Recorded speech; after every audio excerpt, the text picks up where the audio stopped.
मेरे प्रियो, जय मसीह की, प्रेज द लॉर्ड। आप सभी को जय मसीह की। प्रभु यीशु मसीह का प्रेम, अनुग्रह, दया आप सबों के जीवन में बहुत आय से बनी रहे। और आप सबों को इस नए वर्ष की हार्दिक शुभकामनाएं। परमेश्वर इस नए वर्ष में आपके जीवन में अद्भुत रीति से ब्लेस करे। मेरे प्रियो, आइए आज के नए वर्ष में हम एक वचन को पढ़कर कुछ देर उस पर मनन करेंगे कि कैसे परमेश्वर ने हमें नए वर्ष को दिया और क्यों परमेश्वर आपके और हमारे जीवन में खुदा एक दिन को जोड़ता है, खुदा एक वर्ष को हमारे जीवन में क्यों जोड़ता है, इस बारे में हम मनन करेंगे। आइए हम लूका सुसमाचार उसके 13 अध्याय उसके 6 से 9 पद को पढ़ेंगे। फिर उसने यह दृष्टांत भी कहा, किसी अंगूर की बारी में एक अंजीर का पेड़ लगा हुआ था। वह उसमें फल ढूंढने आया परंतु न पाया।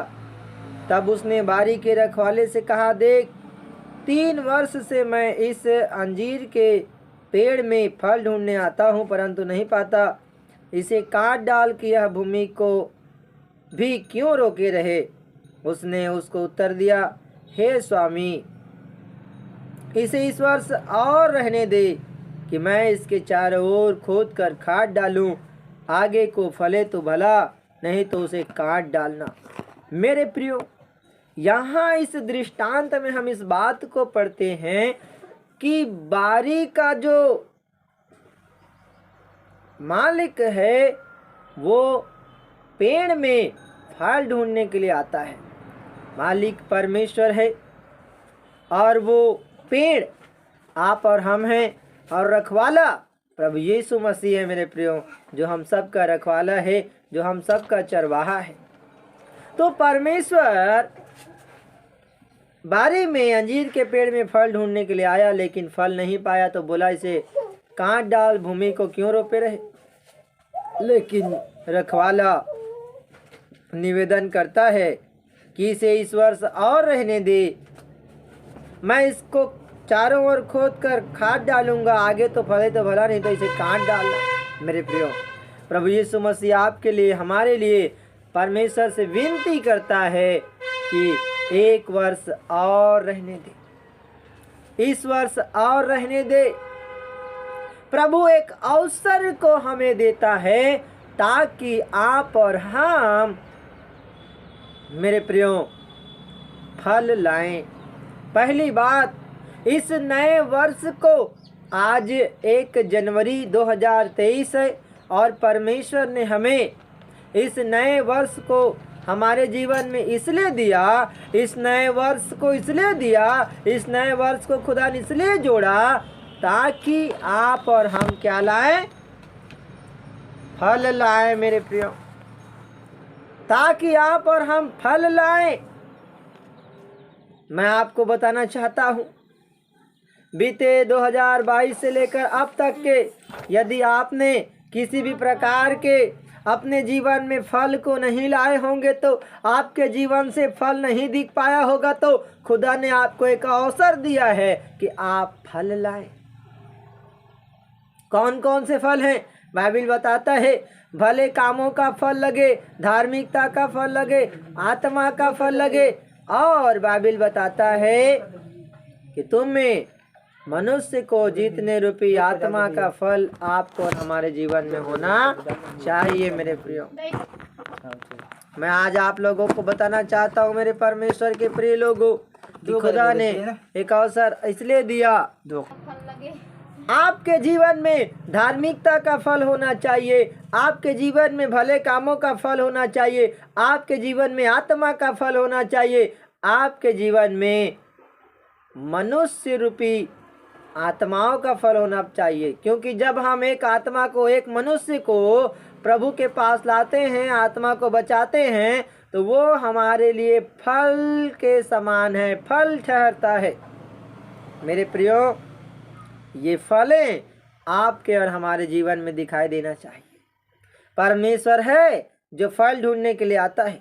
मालूम है, हम यीशु मसीह के वचन में जब हम पढ़ते हैं तो यीशु मसीह भी अंजीर के वृक्ष में फल ढूंढने के लिए गया, लेकिन जब वहाँ नहीं मिला तो वहाँ पर यीशु मसीह बोलता है अब से तुझ में कभी फल न लगे। और हम देखते हैं थोड़ी देर के बाद वो वृक्ष जो है वो सूख जाता है। मेरे प्रियो, परमेश्वर चाहता है कि आप पर हम फल लाएं और बहुतायत से फल हमारे जीवन में खुदा देखना चाहता है। परमेश्वर चाहता है, भजन संहिता 1 अध्याय के 3 और 4 पद में कहता है कि धर्मी जन उस वृक्ष के समान है जो बहती नालियों के किनारे लगाया गया, जिसके पत्ते कभी मुरझाते नहीं, जो अपनी ऋतु में फलता है। परमेश्वर आपको और हमको एक फलवंत जीवन जीते हुए देखना चाहता है। मेरे प्रिय, खुदा हमारे अंदर फल देखना चाहता है। जो बातें 2022 तक अभी तक नहीं हो पाया, वो बातें 2023 में करे बोल करके, फल लाए बोल करके एक अवसर को परमेश्वर ने आपकर हमारे जीवन में दिया है। बाइबल बताता है कि तुम अवसर को बहुमूल्य समझो। जो अवसर हमें मिला है इसे आपको और हमको बहुमूल्य समझना है। मेरे प्रियो, इसे व्यर्थ नहीं गंवाना है। अब तक जो सुसमाचार सुनाने का मौका आपको मिला था, जो आत्माओं को बचाने का मौका मिला था, जो फल लाने का मौका मिला था, हो सकता है इस मौके को, इस अवसर को आपने गंवा दिया हो। लेकिन अब एक अवसर खुदा ने आपको और हमको इस और दिया है कि आप और हम फल लाएं और एक फलवंत जीवन जिए। मेरे प्रियो, दूसरी बात खुदा ने क्यों अवसर को दिया है बोले तो, दूसरी बात हम देखते हैं बाइबल में लिखा है कि उसे मन फिराव का अवसर मिले।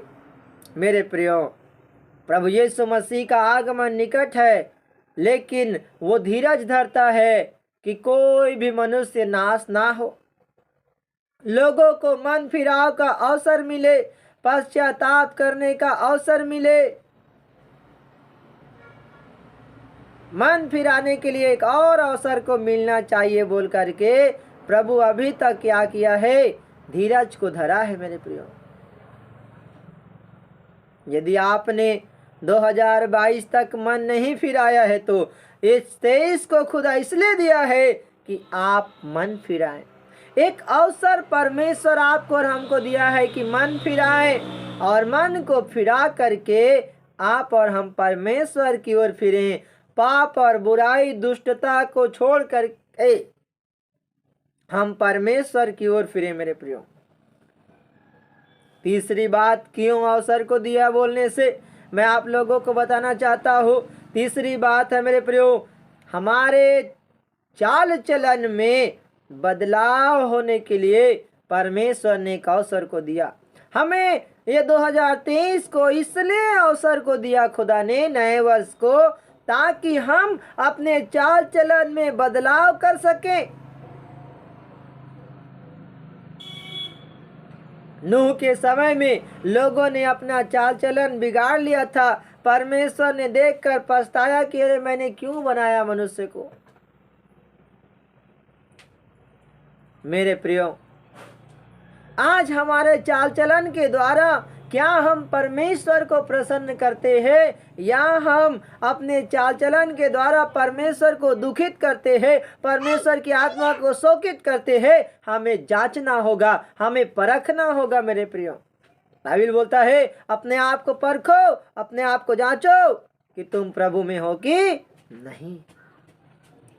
इस अवसर को परमेश्वर ने हमें इसलिए दिया कि आप और हम जांचें अपने आप को, परखें अपने आप को, और अपने चाल चलन को। मेरे प्रियो, आप और हम क्या करें, अपने चाल चलन को आप और हम सुधार करें। ये 2023 को खुदा ने इसलिए दिया है ताकि आप और हम अपने चाल चलन पर सुधार ला सके और ऐसा जीवन जिए, ऐसा जीवन जिए, ऐसा जीवन जिए। बाइबल बताता है तुम्हारा चाल चलन प्रभु के योग्य हो। तुम अपने बुलाहट के अनुसार चाल चलो, तुम्हारा चाल चलन प्रभु को भाता रहे। तो आपका और हमारा चाल चलन परमेश्वर को प्रसन्न होना चाहिए, परमेश्वर को भाना चाहिए, परमेश्वर के योग्य होना चाहिए। मेरे प्रियो, चौथी बात, क्यों परमेश्वर ने आपको और हमको इस अवसर को दिया है बोलने से परमेश्वर चाहता है मेरे प्रियो कि आप और हम परमेश्वर के नजदीक आ जाएं, आप और हम परमेश्वर के करीब आ जाएं मेरे प्रियो। हो सकता है अभी तक के हमने परमेश्वर के साथ अपने व्यक्तिगत संबंध को अच्छा नहीं किया, अपने व्यक्तिगत संबंध को हमने ठीक नहीं किया। परमेश्वर एक अवसर को आपको दिया, एक अवसर को खुदा आपको देता है, एक अवसर को परमेश्वर ने आपको इसलिए दिया है ताकि आप इस 2023 में अपने प्रभु परमेश्वर के नजदीक आ सकें, अपने प्रभु परमेश्वर के करीब आ सके। यीशु मसीह कहता है यदि तुम मुझ में बने रहो तो मैं भी तुम में बना रहूंगा। कई बार हमें परमेश्वर के नजदीक आने के लिए मेरे प्रियो हम नहीं आ पाए, हमारे पास समय मिला कि हम खुदा के करीब जाएं, खुदा के नज़दीक जाएं, परमेश्वर के साथ अपने व्यक्तिगत संबंध को ठीक करें, अच्छा करें, लेकिन हमने नहीं कर पाया। इसलिए परमेश्वर एक और अवसर हमको देता है कि हम परमेश्वर के साथ अपने व्यक्तिगत संबंध को अच्छा करें, ठीक करें, सुधारें। परमेश्वर के नजदीक बने रहें। हम परमेश्वर के वचन में एक बातों को देखते हैं।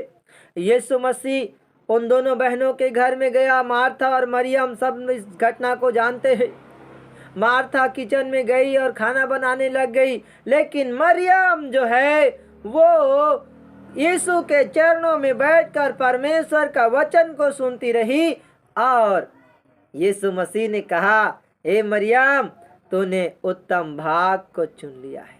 मरियम ने उत्तम भाग को चुन लिया है। मेरे प्यारो, जब आप परमेश्वर के चरणों में घुटने टेकते हैं, प्रार्थना करते हैं, आप उत्तम भाग को चुनते हैं। जब आप परमेश्वर के वचनों को सुनते हैं, आप उत्तम भाग को चुनते हैं। जब आप परमेश्वर के साथ संगति करते हैं, आप उत्तम भाग को चुनते हैं। मेरे प्रियो, ये समय है कि जो काम 2022 से पीछे अब तक नहीं कर पाए, उन कामों को आप और हम प्रभु में करें। मेरे प्रियो, हम प्रभु के लिए बहुत सारी आत्माओं को बचा करके हम प्रभु के लिए बहुत सारे फल को बटोरने वाले हो जाएं। प्रभु ने एक अवसर को, इस नए वर्ष को दे करके हमें एक अवसर को खुदा ने दिया है ताकि यहाँ पर हम परमेश्वर के लिए बहुत सारा फल लाएं जो नहीं ला पाए। परमेश्वर ने दूसरी बात इसलिए अवसर दिया है कि हम मन फिराएं और प्रभु के पास आएं, बुरे चाल चलाओ। तीसरी बात देखते हैं, प्रभु ने एक अवसर इसलिए दिया है कि हम अपने बुरे चाल चलन को छोड़कर हमारा चाल चलन को ठीक करें, अपने चाल चलन को सुधारें, अपने चाल चलन को प्रभु के योग्य करें, प्रभु को भाने वाला करें।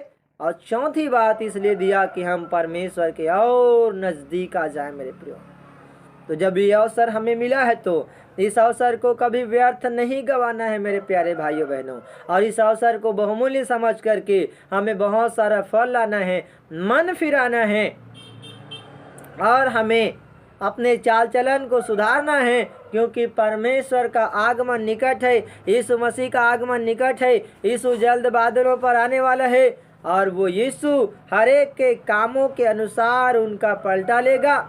तो 2023 में हम दुष्ट मनुष्य बनकर जीवन जीने के बजाय क्यों ना आज हम निर्णय ले कि हम एक अच्छा धर्मी जीवन बन करके, हम एक अच्छा धर्मी बन करके हम धर्मी जीवन को जिए और परमेश्वर के लिए अपने जीवन को सुधारें। आइए अपने आँखों को बंद करें, अपने सरों को झुकाएं और हम प्रार्थना करें। प्रेमी पिता, मैं धन्यवाद करता हूँ इस संदेश को सुनने वाले हर एक मेरे मसीह भाई बहनों के लिए दुआ करता हूँ। प्रभु धन्यवाद, इस 2023 को दे करके इनके जीवन में आपने एक अवसर को दिया है प्रभु, ताकि ये फल लाएं, ताकि ये मन फिराएं, ताकि ये अपने चाल चलन को ठीक करें, ताकि ये प्रभु आपके साथ नज़दीक आ जाएं, आपके नज़दीक आ जाएं, आपके साथ आप संबंध को अच्छा करें। प्रभु हम धन्यवाद करते हैं पिता परमेश्वर।